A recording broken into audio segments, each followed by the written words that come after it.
नमस्कार। आपका स्वागत है डॉक्टर पवन शुक्ला एजुकेशनल नामक यूट्यूब चैनल पर। आइए हम बात कर रहे हैं सूक्ष्म शिक्षण के कौशलों की, जिसमें हम अनुशीलन प्रश्न कौशल यानी जो प्रॉबिंग क्वेश्चंस हैं उसको समझने का प्रयास कर रहे हैं। तो उसमें हम आज बात करते हैं अनुशीलन प्रश्नीकरण जो कौशल है उसके घटक कौन कौन से हैं, कंपोनेंट्स कौन कौन से हैं, उसको समझने का एक प्रयास करते हैं। क्योंकि आप जब घटक को जान लेंगे तभी उसको बेहतर तरीके से व्याख्यायित कर पाएंगे। तो चलिए एक एक करके उसके घटकों को समझते हैं।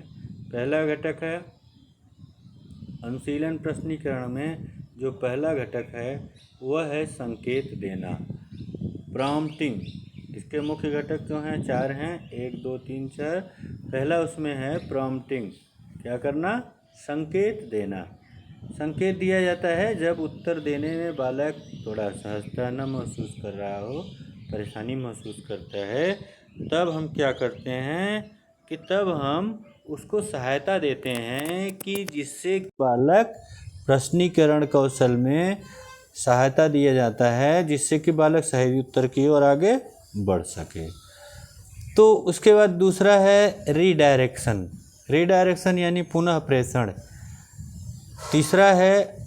दूसरा है पुनः केंद्रीकरण, रीफोकसिंग, जिसमें पुनः उसको किसी उत्तर की ओर केंद्रित किया जाता है।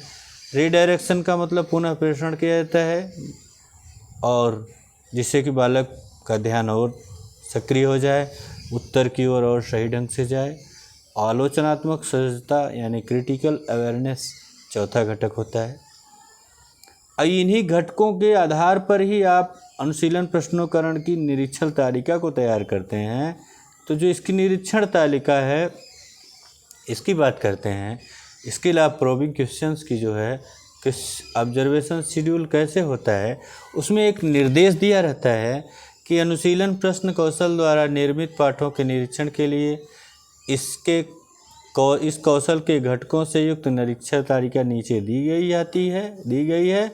जब छात्र अध्यापक इन कौशलों पर सूक्ष्म पाठ बना पढ़ाएंगे तब इन कौशलों को वह जितनी बार प्रयोग करें उनकी बारंबारता उस घटक के सामने टैली लगा करके दें।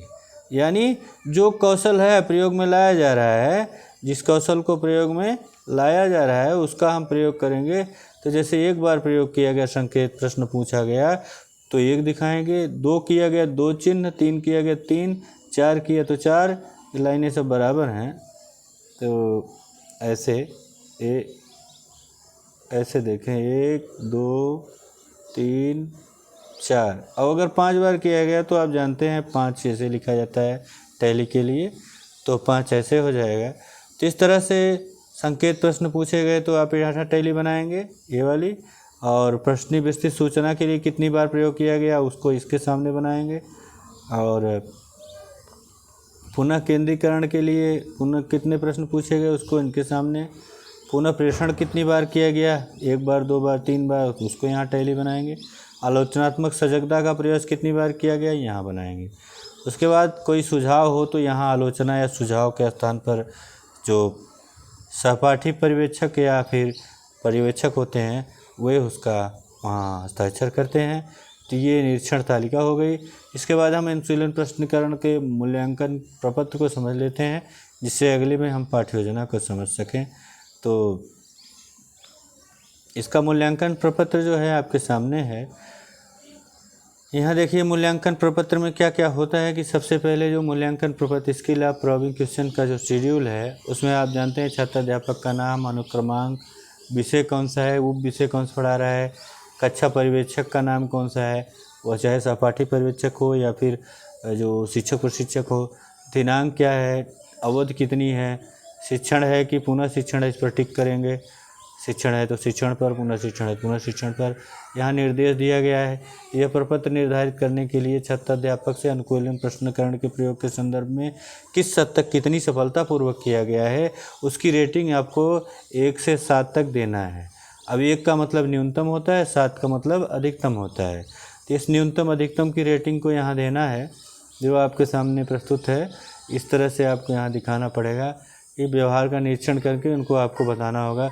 इसे वांछित उत्तर प्राप्त करने के संकेतक में किया गया। तो मान लीजिए अगर इसका 4 दे सकते हैं यानी बैलेंस किया गया। विस्तृत सूचना प्राप्ति का प्रयोग एक बार किया गया है, बहुत कम हुआ तो उसको आप 1 दे दिए।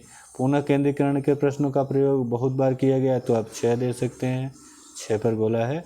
और आलोचनात्मक पुनः पाठों का प्रश्नों का पुनः प्रेषित किया गया तो कितनी बार किया गया, उसको जिस हिसाब से किया गया उसको आप यहाँ 1 2 3 4 5 6 मान लीजिए 5 आप दिखा सकते हैं। अच्छा, जितना हो। आलोचनात्मक सजगता के लिए कितना प्रयास किया गया, अगर ये 5 बार है तो वहाँ 5 के सामने गोला बना देंगे। और आलोचना कोई है, सुझाव है तो आप पर्यवेक्षक या सहपाठी पर्यवेक्षक के रूप में वहाँ आप दिखा देंगे। इस तरह से इसका मूल्यांकन प्रपत्र हो जाता है। अगले वीडियो में हम अनुशीलन प्रश्न की पाठ्य योजना प्रारूप की बात करेंगे, किस तरह से पाठ्य योजना बनाया जाता है। तब तक आप अध्ययन करिए, चैनल लाइक शेयर सब्सक्राइब करिएगा, जो बातें न समझ में आए बताइएगा। धन्यवाद, नमस्कार।